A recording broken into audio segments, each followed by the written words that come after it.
Hello everyone, I'm Pui Kwekpo from University Malaysia Sarawak. Today, I'm going to share with you a research topic entitled Learners' Views and Teachers' Correction on Grammatical Errors in the Primary ESL Context.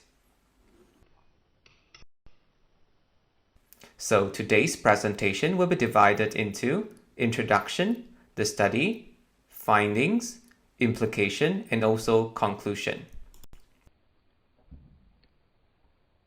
Let's take a look at the introduction. Generally, there are two types of corrections that a teacher can provide when responding to the learner's grammatical mistakes.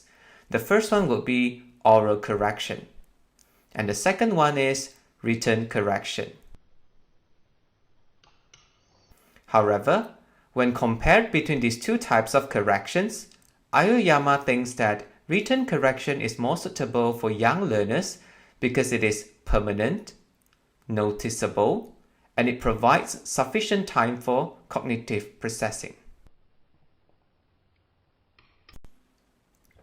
Furthermore, written correction can be further divided into scope and also type. A teacher can provide comprehensive correction by indicating all the mistakes made in the writing, or a teacher can provide selective corrections by only indicating 1 to 5 types of the mistakes made. In terms of the types of written corrections, a teacher can provide direct corrections by indicating the mistakes and providing the answers to them. Or a teacher can provide indirect feedback by indicating the mistakes only.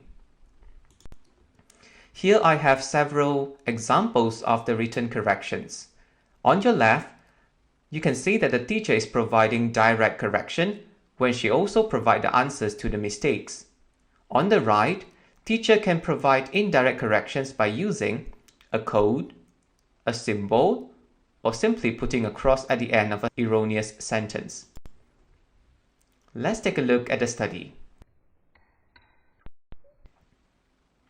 This is the conceptual framework of the research. According to the interactionalist theory, when a learner made a mistake in writing, a teacher would generally provide correction to indicate the mistakes. However, Han and Hyland believe that learners' views about the correction can also affect how they make use of the correction given. For example, when the learner's views align with the correction, they are likely to be motivated and attend to the corrections. From there, they will be able to notice the gap between the inaccurate output and the accurate output given by the teacher. From there, they can have hypothesis reformation and retesting. In order for the renewed knowledge to be integrated, it needs to be retrieved repeatedly from the learner's long-term memory. However, if the learner's views misalign with the grammar correction given, the learners are likely to be demotivated and learning may be inhibited. Therefore, this study investigated the learner's views and teachers' correction on grammatical errors in the primary school context. I've outlined here 3 research questions. Firstly, I'll be looking into the learner's views on grammar correction. After that, I'll be looking into how teachers correct the learner's grammatical errors. And for research question 3, I'll be checking if there is any difference between the learner's views and the teacher's correction on grammatical errors. These studies employed a qualitative research design, and prior to the study, teacher and learner consent were obtained to collect data from interviews and document analysis. Semi-structured interviews were conducted on 15 learners from SK schools in Kuching, Sarawak, Malaysia. This is to identify the learners' views on the grammar correction. The interview sessions were audio recorded, transcribed, and analyzed. To further identify the teacher's correction on grammatical errors, document analysis was conducted. Learners' previous essays were collected and analyzed in terms of scope and types. As for research question 3, Data collected from both sources were compared to see if there is any difference between the learner's views and teacher's correction of grammatical errors. Let's take a look at some of the findings I've obtained from the semi-structured interviews. Generally, in terms of scope of correction, the majority of the learners preferred to be given comprehensive correction, which is to indicate all the grammatical mistakes found in the writing.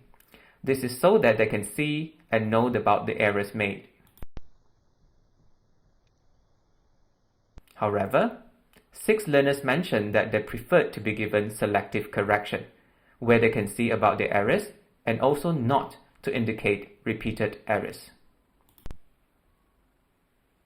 In terms of the types of corrections, majority of the learners preferred to be given direct corrections so that they can see the correct answers and to help them to do corrections easily. A minority of the learners preferred to be given indirect correction, which means to only indicate the mistakes without providing the correct answers.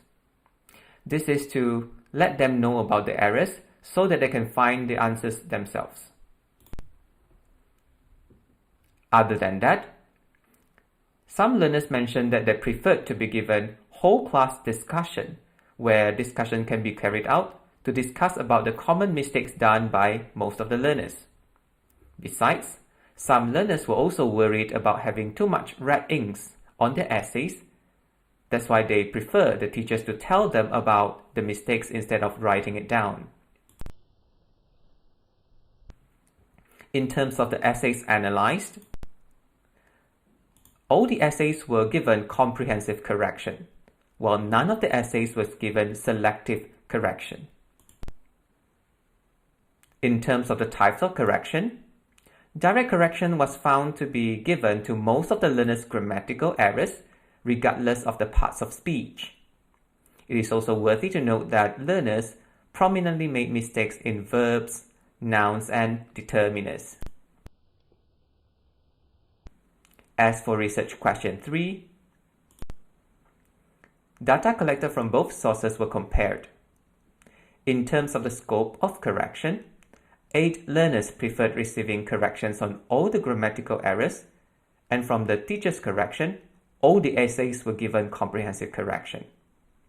Additionally, comprehensive correction was preferred because the learners can see all the grammatical mistakes made in the writing and also to be able to use the correct answers later. Besides, none of the essays were found to be given selective correction when 6 learners voiced their preference for this method. Selective correction was preferred because the learners thought that it might be troublesome for the teachers to indicate all the errors made.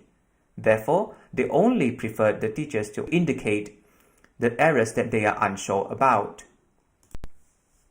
In terms of the types of correction, majority of the learners preferred receiving direct corrections from the teacher.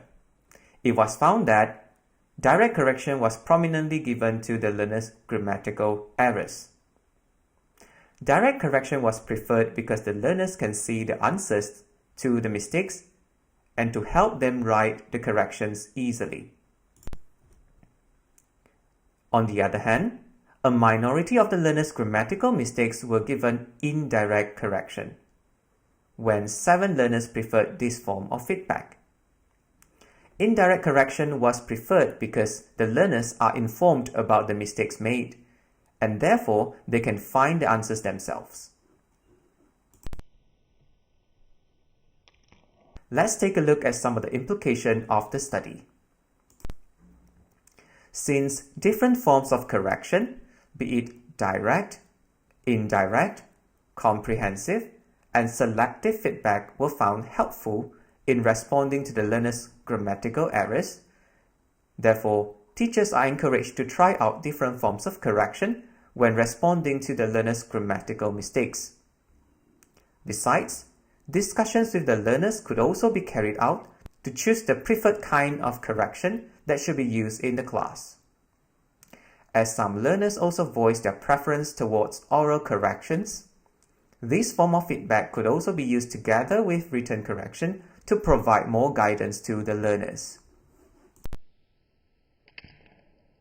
In conclusion, the study investigated the learners' views and teachers' correction on grammatical errors in primary school context using semi-structured interviews and document analysis.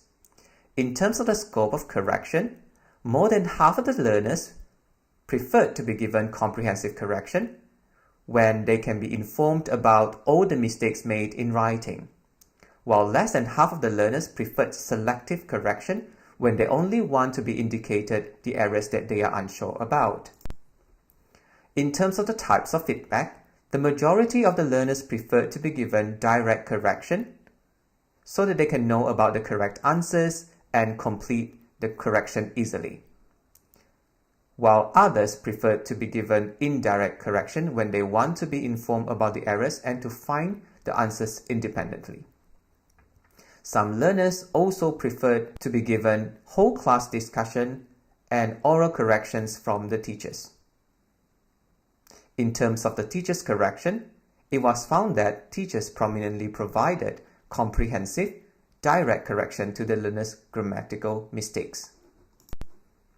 Therefore, future research could venture into obtaining deeper understanding on the learners' views on correction by looking into other aspects of correction, such as timing and frequency of correction in a larger sample size.